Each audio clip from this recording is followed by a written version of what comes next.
दोस्तों नमस्कार, आपका स्वागत है द रियल टॉक शो पर। आज के इस वीडियो में बात करेंगे बिहार के विधानसभा चुनाव की। बिहार का विधानसभा चुनाव जैसे जैसे नजदीक आ रहा है वैसे बिहार में सरगर्मियां बढ़ती नजर आ रही हैं।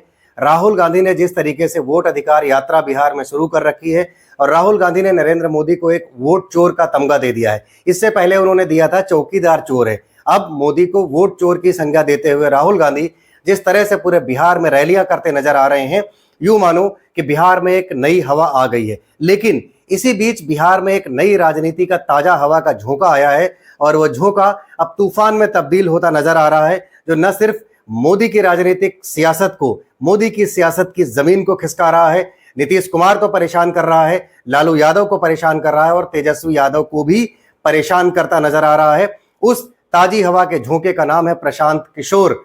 प्रशांत किशोर यानी पीके।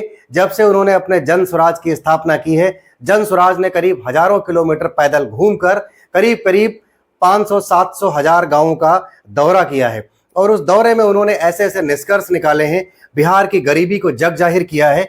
बिहार के अंदर जो अव्यवस्थाएं हैं, स्वास्थ्य के मामले में, शिक्षा के मामले में, सड़कों के मामले में, यातायात, बिजली, सड़क सुरक्षा, पानी, इन सब के मुद्दों को इस तरीके से बेनकाब किया है कि तेजस्वी हो या फिर नीतीश कुमार हो, दोनों अपने आप में शर्मसार होते नजर आ रहे हैं। उनको शायद अब वोट मांगने के लिए शब्दों का चुनाव करना भी कठिन हो रहा है। बिहार के लोगों के लिए एक नए विकल्प के रूप में प्रशांत किशोर जिस तरीके से मुखर होकर आ रहे हैं, वो अपने एक एक आंकड़े के साथ बिहार के लोगों को यह बात समझाने में कामयाब होते भी नजर आ रहे हैं कि वो कैसे बिहार की दशा और दिशा को बदलने में कामयाबी हासिल करेंगे। वो बताते हैं कि किस तरीके से बिहार को एक मजदूरों का प्रदेश बना दिया गया है। बिहार के युवा पूरे देश के अंदर बेरोजगारी में अपने बिहार से निकलकर अपने घर परिवार और बच्चों को छोड़कर मजदूरी करने जाते हैं। पलायन एक इतना बड़ा मुद्दा बिहार के अंदर हो चला है कि कोई भी युवा बिहार में अपने घर नहीं रह पाता है। जो सिर्फ साल में एक बार छठ पूजा में आने के लिए तरसता है, उसके लिए भी उसको ट्रेन में टिकट नहीं मिलती है। बिहार के पलायन की दशा को देखकर, वहां की शिक्षा की व्यवस्था को देखकर, वहां की जो खेती की बुरी हालत है, वहां खेती में जो सामंतवाद चलता है, वहां अभी भी गरीबी और अमीरी के बीच में एक ऐसी चौड़ी खाई है जिसको पाटने के तरीके भी प्रशांत किशोर जिस तरीके से बता रहे हैं, सांख्यिकी आंकड़ों के साथ प्रशांत किशोर ने सबसे पहले इस देश के अंदर राजनीतिक चुनाव को बदलने में अपनी भागीदारी सुनिश्चित की और ये सारी चीजें उन्होंने डेटाबेस लेवल पर इकट्ठा किया। वो सिर्फ इतना ही नहीं बताते हैं, वो बताते बताते पूरी चीजें क्लियर करते हुए कहते हैं कि लालू यादव को अब तक सिर्फ एक बार 2000 से भी पहले 1995 में ही तो एक बार मैंडेट मिला जब लालू यादव मुख्यमंत्री बने। इसके बाद 2010 में नीतीश कुमार को एक बार मैंडेट मिला। इसके अलावा अगर आप ओवरऑल देखें, जो पिछले 35 साल का चुनावी परिदृश्य रहा है, उसमें सिर्फ लालू और नीतीश के परिवारों को मुख्यमंत्री पद की कुर्सी देने में भाजपा और कांग्रेस की ही अपनी मुख्य भूमिका रही है। 2005 और 2014 यानी 2005 से 2014 तक जो नीतीश कुमार सुशासन बाबू एक ईमानदार नेता की छवि के रूप में और बिहार के विकास के रूप में जिस तरीके से अपनी सतत प्रक्रिया में भागीदारी सुनिश्चित कर रहे थे, आज वही 2014 से 2025 आते आते वही नीतीश कुमार पलटू राम के नाम से जाने जाते हैं, सत्ता के लिए संघर्ष करते, कुर्सी के लिए अपने सिद्धांतों से समझौता करते और बिहार की अस्मिता को दांव पर रखकर कुर्सी पर बैठने के लिए जाने जाते हैं नीतीश कुमार। यही हाल लालू यादव और तेजस्वी यादव उनके बेटे का भी रहा है। एनी हाउ उनके बिहार की कुर्सी पर उन्हें बैठना है और इसमें कांग्रेस भी उनका बराबर का साथ देती है। कांग्रेस को सिर्फ 2, 4, 10, 20 सांसद का लालच रहता है कि दिल्ली में आरजेडी के सांसद उनको मिले, सत्ता में, दिल्ली की सत्ता में उनकी भागीदारी सुनिश्चित रहे। बिहार तेजस्वी और लालू के हवाले ही कांग्रेस ने कर रखा है। प्रशांत किशोर यह भी कहते हैं कि जिस तरीके से कांग्रेस बिहार के अंदर आरजेडी की पिछलग्गू पार्टी बनी हुई है, यानी अगर by the way Tejashwi Yadav की पार्टी को पूरा मैंडेट मिलता है या यूं कहें कि महागठबंधन को पूरा मैंडेट मिलता है, तो बिना राहुल गांधी से पूछे तेजस्वी यादव को मुख्यमंत्री की गद्दी पर बैठाल दिया जाएगा।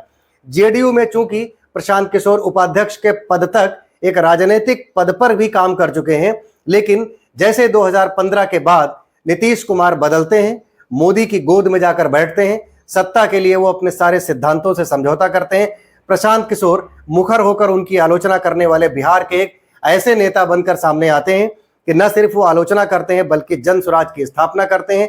और ये वही जन स्वराज है जो आज नीतीश कुमार की खामियों को, लालू यादव के दौरान बिहार के अंदर कैसे कट्टा लहराए जाते थे, अपहरण, रंगदारी, हत्या और लूटपाट किया जाता था, उसको उजागर करते हैं। प्रशांत किशोर का यह कहना है कि अब बिहार में न कट्टा चलेगा न कट्टरता चलेगी।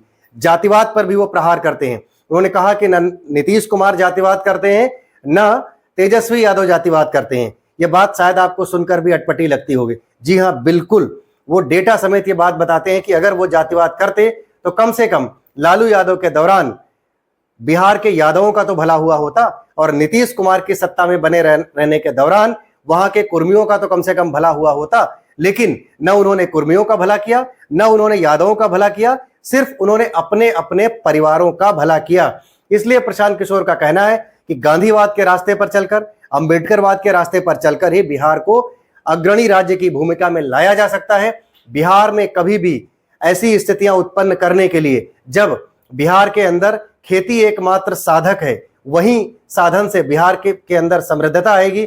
जब बिहार की खेती खुशहाल होगी, जब बिहार के अपने लोगों को बिहार के अंदर काम मिलेगा, सर्विस सेक्टर में बिहार इतना मजबूत होगा, तब जाकर बिहार के लोगों को पलायन नहीं करना पड़ेगा, बिहार में रहकर उन्हें काम करना पड़ेगा। ये वही प्रशांत किशोर हैं जिन्होंने नरेंद्र मोदी से लेकर ममता बनर्जी तक, अरविंद केजरीवाल से लेकर प्रकाश सिंह बादल तक सबको मुख्यमंत्री की कुर्सी तक बैठाया है। नरेंद्र मोदी को प्रधानमंत्री बनाया है, ममता बनर्जी को मुख्यमंत्री बनाया है। उनके पास एक अपना लंबा चौड़ा अनुभव है। वो यह भी बताते हैं कि किस तरीके से आरजेडी का ग्राफ गिर रहा है बिहार के अंदर।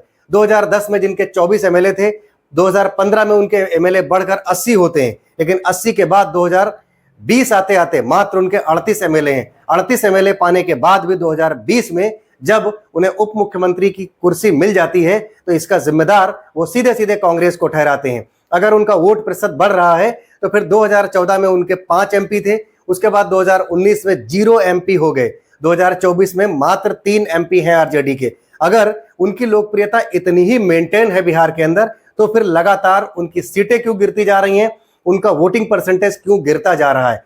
इसलिए प्रशांत किशोर का डेटा सभी राजनीतिक दलों के लिए, प्रशांत किशोर की अपनी दी हुई चुनौतियां सभी राजनीतिक दलों के लिए ऐसा सरदर्द बनी हुई है, क्योंकि उनको तमाम सारी पार्टियों के अंदर की इनसाइड स्टोरी भी बहुत बेहतर तरीके से अंदाजा है। उनका यह सीधा सा कहना है कि बिहार के 40% वो हिंदू जो भारतीय जनता पार्टी की कट्टर विचारधारा से और रोजी रोजगार और पलायन के नाम पर भारतीय जनता पार्टी से असहमति रखने वाले 40% हिंदू और 20% वो मुस्लिम जो कट्टर नहीं है, बिहार के लिए अच्छा चाहते हैं, इस देश की प्रगति चाहते हैं, अपने बच्चों का फ्यूचर अच्छा चाहते हैं, वो मिलकर अगर 60% वोट प्रशांत किशोर को देते हैं, यानी जन स्वराज को देते हैं, तो निश्चित रूप से जन स्वराज को बिहार के अंदर एक ऐसा बड़ा मैंडेट आएगा और इस फुल मैंडेट के अंदर प्रशांत किशोर की जो सरकार बनेगी, वो सरकार निश्चित रूप से बिहार के लिए एक प्रभावशाली कदम उठाएगी।